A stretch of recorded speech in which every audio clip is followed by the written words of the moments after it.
The classroom emergency kits are installed in every classroom throughout the district. They contain essential emergency supplies needed in a lockdown or disaster where students and staff are trapped inside the classroom.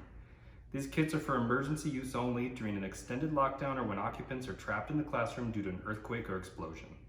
For safety purposes, the kit is to remain mounted on the wall bracket. Please be sure to inspect the top tab to make sure that the kit has not been tampered with and supplies are available if and when needed. The kit contains a basic first aid kit, which has gauze, bandages, tweezers, gloves, a cold pack, and other items to be used to treat minor wounds or injuries. This also has a first aid booklet inside.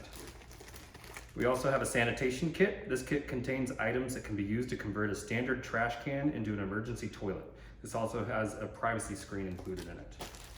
We have 30 individual packets of water. We have 50 antiseptic wipes that have several uses, including cleaning minor wounds before treatment or to wipe hands clean. We have 4 12-hour glow sticks. These are to be used if the electricity is out in the classroom as a light source. We have 5 sanitary napkins. We have 1 roll of toilet paper, 1 roll of duct tape that can be used for many purposes, including sealing off cracks in windows, vents, or doors if there's any outside pollutants you need to keep from getting in.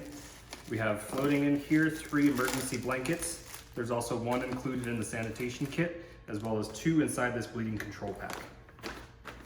Here we have the bleeding control pack. Supplies in this kit are used to help control bleeding and prevent further blood loss from severe wounds. This kit includes 4 hyphen vent chest seals that are used for open wounds that penetrate the chest to help keep negative pressure within the chest cavity. It also includes 4 tourniquets, 2 pressure dressings, 2 quick clot dressings that have an additive that helps the clotting process, 2 additional emergency blankets, trauma shears, duct tape, gloves, and a Sharpie. For additional information on the classroom emergency kits, please refer to the Partners in Safety Guide.